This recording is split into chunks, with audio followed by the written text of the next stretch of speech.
Hi, CGTN viewers. Welcome to join us in experiencing the Long March, accomplished by the Red Army about 85 years ago.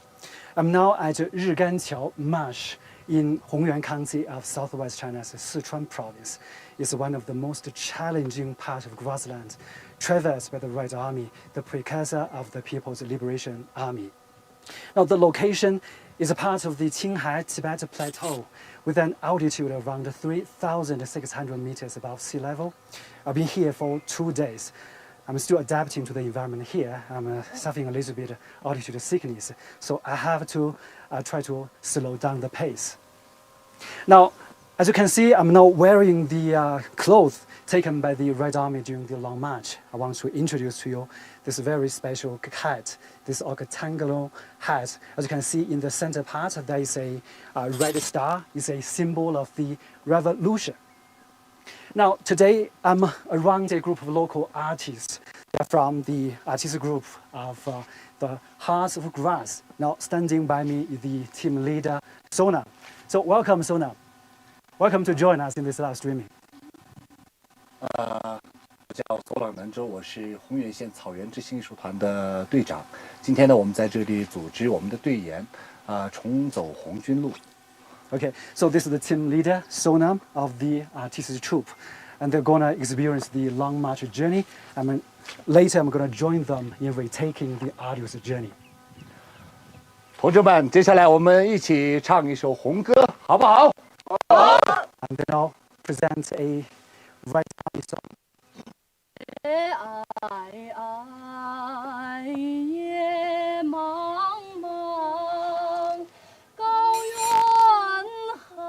寒吹断了，红军都是钢铁汉，千锤百炼不怕难，雪山地头一员客。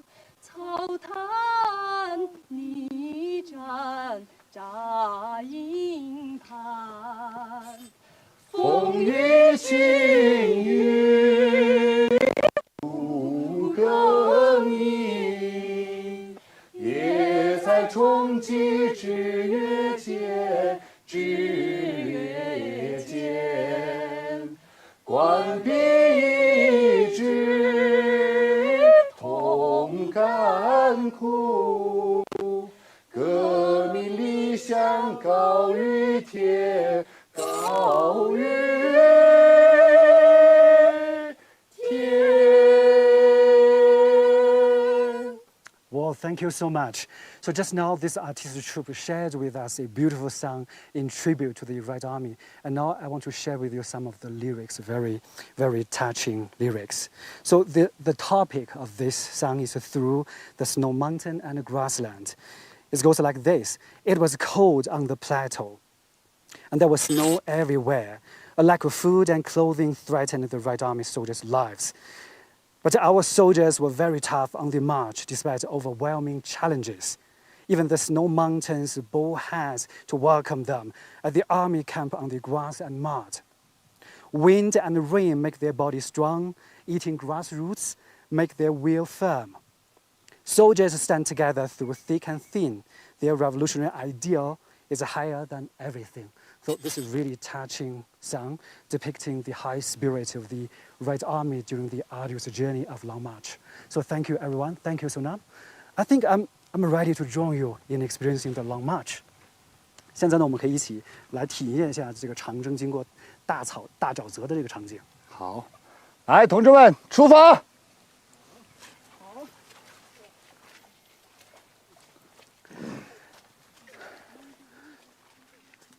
So, as you can see that in this Riganqiao Marsh, there are patches of swamps. This is actually the particular place where the Red Army crossed about 85 years ago. Actually here, as you can see the location, the water here is not that deep. It's lower than my knees.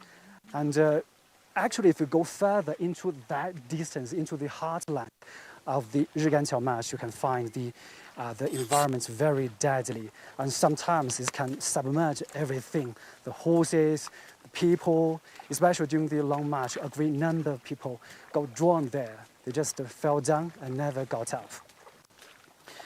Now I'm stepping on the turf of the grassland. It's soft. It's not very cold at this time of the year, but it's still very, very dangerous. It's very difficult for me to remain stable standing in the water. Wow, so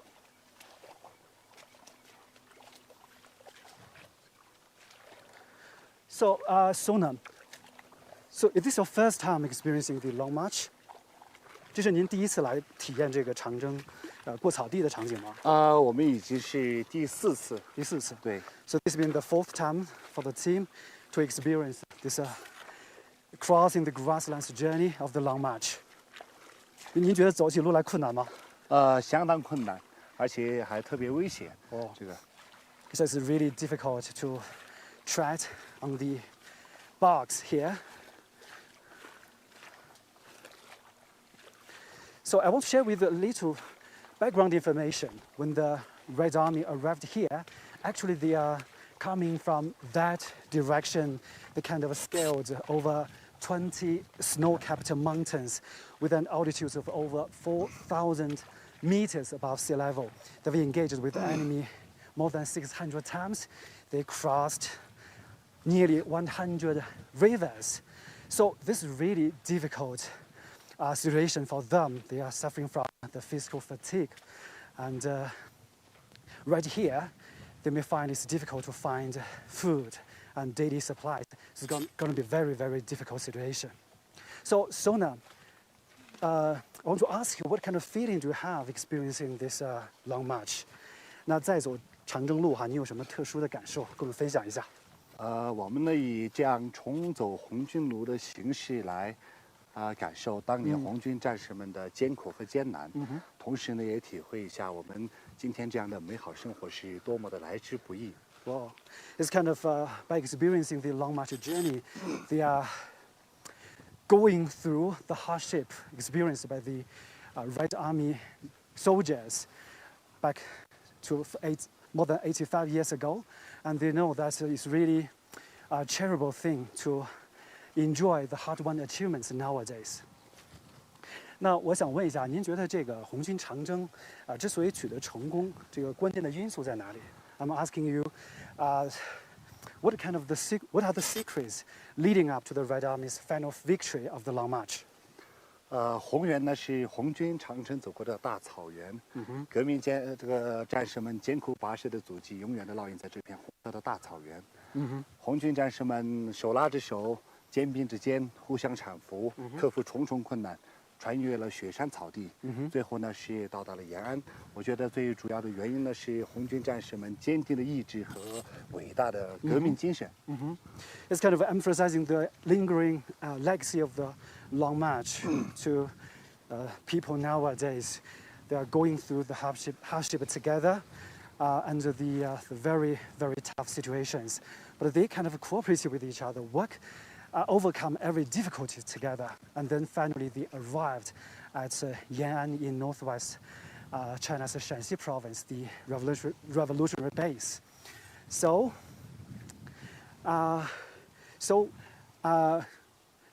which part of the grasslands are you going to experience? 那这次长征的时候，你要走多远？18000里，长征是。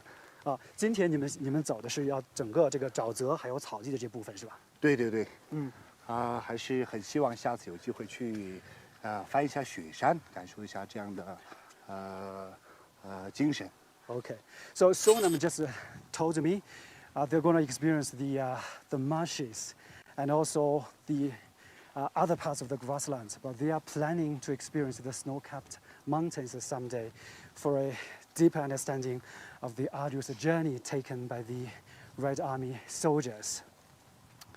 So, I think now you can just continue with your journey into the other parts of the grassland.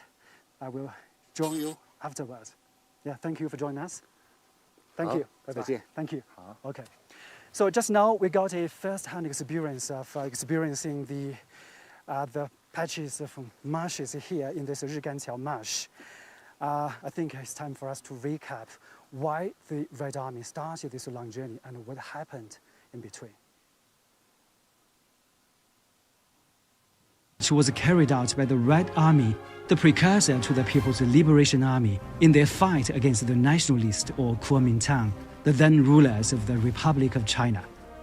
Between 1930 and 1934, Kuomintang leader Chiang Kai-shek launched 5 military encirclement campaigns against the communists in an attempt to annihilate their base, the Jiangxi Soviet, in southeastern China. The communists fought off the first 4 campaigns, but were nearly crushed in the 5th. It was decided to leave the Jiangxi Soviet. The First Front Army left Ruijin in Jiangxi Province in October 1934, marking the beginning of the Long March. In January 1935, they arrived at Zunyi in Guizhou Province, where they held a historic conference. Mao Zedong took over military command and became the leader of the Communist Party. In October 1935, after enduring starvation and aerial bombardment, climbing towering mountains and traversing swamps, the soldiers joined forces with the Red Army in northwestern Shanxi Province. Exactly 1 year later, the First Front joined with the 2nd and 4th Army in Gansu Province, marking the end of the expedition.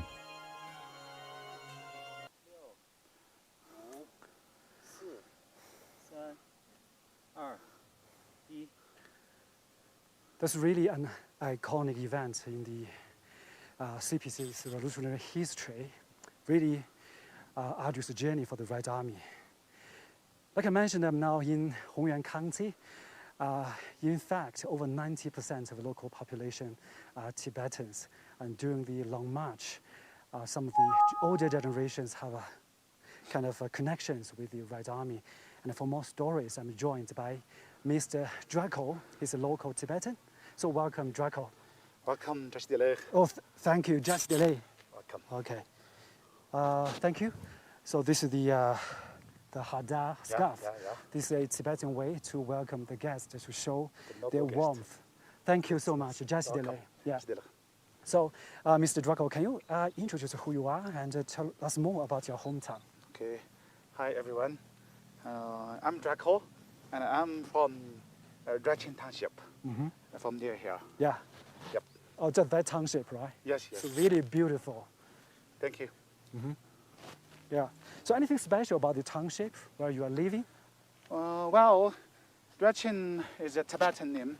It means the big tent or huge tent. Okay. And in the past, during the Red Army, across and walk through this marsh, there were no any concrete and brick houses.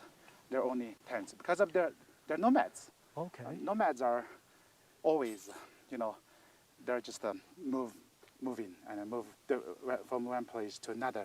So just moving around. Yeah. What about now? Are they still maintaining the nomadic lifestyle? Now they're, they settled down and they got the concrete and brick nice houses and then live happily. Wow, Yeah. that's cool. So this is the modern way of lifestyle for the herders. Yes. So can you tell us more about these stories? Have you heard some stories about the Red Army's crossing of this Riganqiao Marsh? Can you share with us some of them? Yes, actually, I heard lots of stories about the Red Army's Long March. And for me personally, most touching and vivid stories are, during that time, the Red Army really facing harsh, difficult, situations, such as lack of food, and also facing the danger of unknown environment. Okay. And during that time, the locals, the Tibetan locals, they provide the Red Army with a great support.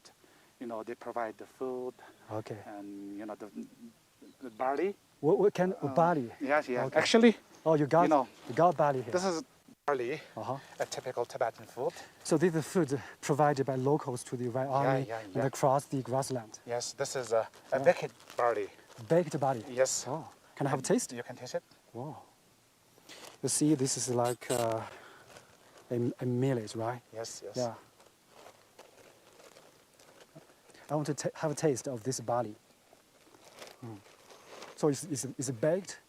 Yeah, it's not bad. So what about the Red Army when they cross the grasslands?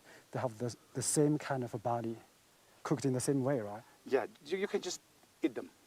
Eat them very easily and very convenient. But that was not enough. So the locals also provide the Red Army with the yaks for transportation and also for food. You know, because of that, our chairman Mao once said that the Chinese Revolution can be described as the yak revolution. Yes. Wow. So we also had stories about the Red Army kind of, turning to the grassroots and even tree barks to survive. So this may be a populated area. There are people who could provide the necessities to the Red Army, but in the remote areas, they have no choice but to rely on the wild plants, right? Yes, and during the summer times, actually, there are plenty of wild weeds we can eat. But you have to pick very carefully. Okay. Otherwise, lots of them Can we find some poisonous. plants that can be consumed Also, or consumed by the Red Army during the Long March? that's kind of weed. We can eat them, and we can also boil them and eat them. Okay, so this is eatable. Yeah, in Tibetan, this is a golo. Okay, Yeah, okay. it's unpoisoned. Can I have a taste? Yes, no problem. Okay. It's a Yeah, it's because the flavor of celery I really enjoy the freshness of this plant. So what about the grass roots? All kinds of grass can be consumed? yes, yes. Actually, there are lots kind of grass roots we can eat. And all this. All this. In Tibetan. So there are many we call it choices, doma. right? Yeah. So many of the plants here are eatable, Yes. Yes. but some of them are kind of poisonous. Yeah. So we really have to pick very carefully. Yes. Okay. Yeah. So, well, what do you think of the legacy of the Red Army's Long March? I mean, to the local communities here, and in your personal points of view, can you tell us more on that? Okay. Actually, I think there are lots of legacies left behind for us. But among them, from my own perspectives, two of them are very important. One of them is the courage. The courage from conquer or overcome any hardships and difficulties and even danger. And another one is the friendship. The friendship between the different people of groups, different nationalities. Also, the way of living for nomad people are very friendly to the environment. So I think those the legacies are the most important. Okay. So, so talking about the Long March, you just share with us that it's actually the courage, yeah. Yes. And yeah, anything else? Well, I think the locals here, they're nomads, they're herdsmen. They got very ancient and long history and traditions that the tradition has produced. I think one of the most enlightened cultures on the earth. Here people have a long tradition, coexisting and friendly and peacefully with the creatures and landscape around them. That kind of relationship, I think, has helped to protect their fragile environment. Because of that, I think the people here are very humble and down to earth, and also very diligent and brave at the same time. Okay, so I just noticed some of our viewers just left us some messages saying whether the road has improved a lot. I just want to explain a little bit. This is the Riganqiao Marsh. Actually, this is not the most center part. This is not the heartlands of the great marshes. It's comparatively very much safer than the heartlands. So the road here is very convenient for people to travel. As you can see in the distance, there is a wooden pavement zigzagging through the marshes. And in fact, now many people coming afar, so as a tourist, now want to experience this long march journey. I think that talking about the Long March journey's legacy, I want to share with you a few words from American journalist and author Edgar Snow, who said in his popular book Red Star Over China, first published in 1938, that it was impossible to deny recognition of the Long March as one of the great exploits of military history. In Asia, only the Mongols have surpassed it, and in the past 3 centuries, there had been no similar armed migration of a nation, with the exception Hannibal's march over the Alps looked like a holiday excursion beside it. A more interesting comparison was Napoleon's retreat from Moscow, when the Grand Army was utterly broken and demoralized. So this is a comparison with the global events. I want to share with you some statistics. Before the Red Army started their long march, there were around 200,000 people. But after they scaled the snow mountains and traversed the grasslands, after they reached the Yan'an in northwestern China's Shanxi province, only 330,000 of them survived. So why is that? Just because of the hardship of the warfares and of the natural conditions, and especially the extreme weather conditions here. And now, as you can see, that the yaks and horses grazing very relaxedly in this grassland. But in fact, during the old times when the Red Army crossed this grassland, they experienced hails, snowfalls, blizzards, even a sudden drop of temperature. Even up to now, from time to time, we can still experience that extreme harsh weather conditions. So many of the Red Army members fell down and they never rose up again. And actually here in the neighborhood, there is a descendant of the Red Army who's dedicated his whole life in safeguarding a tomb yard in tribute to the martyrs of the Red Army.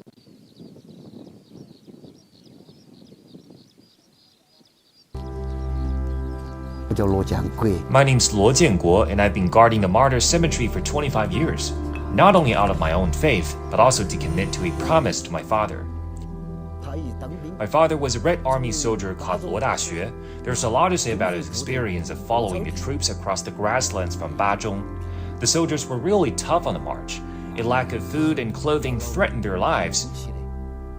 When he spoke of this, tears came into his eyes. He couldn't tell everything, but he had sad feelings. He said it was really hard to survive at that time.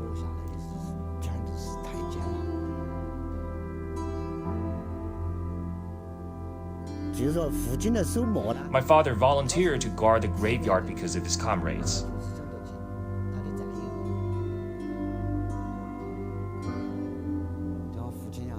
Before he left, he asked me to take care of the Martyrs Cemetery. He said the stability of our country and the welfare of the people have been paid for by the blood and lives of these soldiers. So when he passed away, I became a guard of the cemetery, to keep yaks and horses away and to keep it clean. These soldiers are all my heroes. I respect them. So I'll stick to it and try my best to continue to take good care of these heroes by managing the cemetery.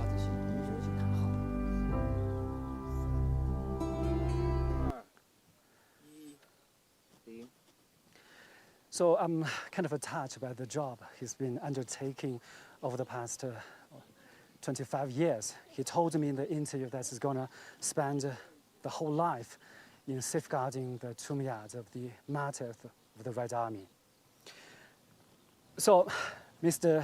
Draco, you're wearing a traditional Tibetan costume. Can you tell us more about what category of the Tibetan people here? Are you holding a unique culture of Tibetan elements? Yes, actually. And this area, belongs to Amdo area. Especially speaking, is a nomadic area. And this clothes is we call it la in Tibetan, and also you can call it Tibetan robe. Oh, okay. And this kind of clothes is especially for summer, and it's got feature that, as you see, it got the pocket, probably the biggest pocket in the world. I can put food. I can put Was like a treasure Cell box. phone, You can put everything a lot of stuff inside. in it. Yes, yes. Wow. So I think anything about the sleeves. I know you're having one sleeves on, and the other one kind of spare one.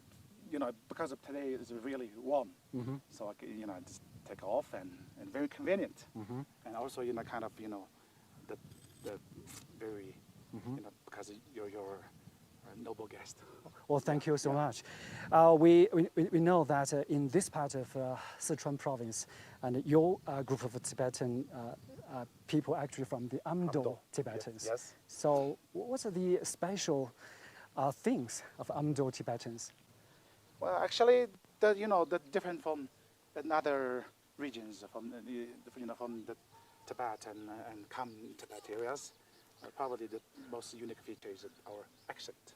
Okay. Yeah, our accent. Accent. Yes. So what about your way of life? You introduced to me that actually animal husbandry, especially yak herding, forms the pillar source of family income. Yes. As you can see into the distance, really vast swathes of grasslands, really beautiful, but there are also many yaks grazing on it, right? No. So that's the pillar source of people's family income here, right? Yeah, even these days, even today, you know, the herding yaks are our, you know, most important for income and for life. That's true. Okay. Yes. Yeah. So as you can see, this is a site marking the Red Army's long march experience, and just over there, that's the Riganqiao Marsh. Is one of the most challenging part of grassland, crossed by 3 branches of the Red Army in 1935 and 1936. And the people here kind of established this kind of stone tablets to mark that particular history. So Mr.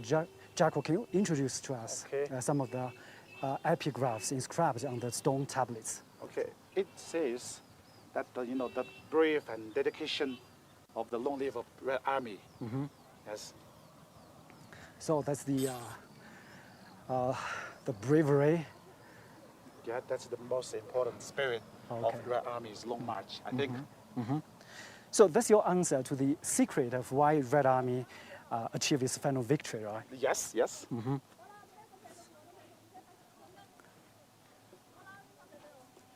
So there are also another stone tablets over there. Yeah. Yeah, it says, be descendants of Red Army, also be the loyal guardians of people. Yeah.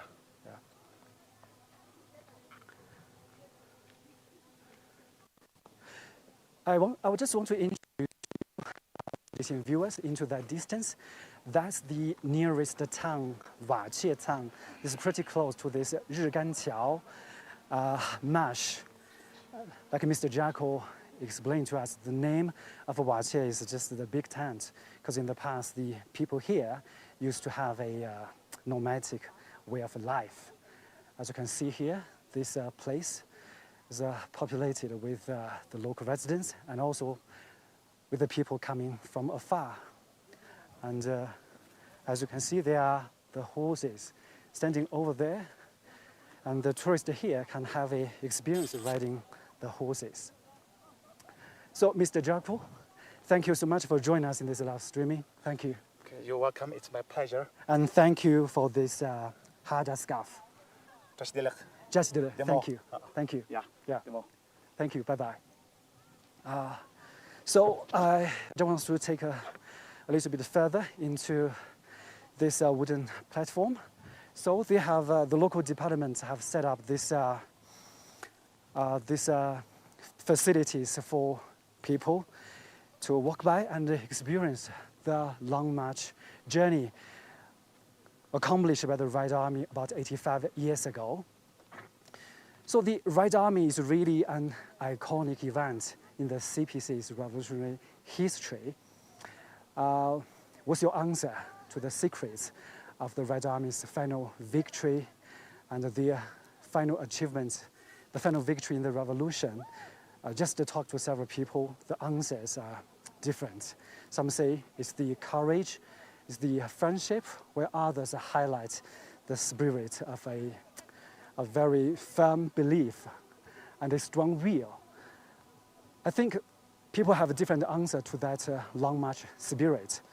I think even for us individuals, we all have our own form of a long march in our life. So what about your long march in your life?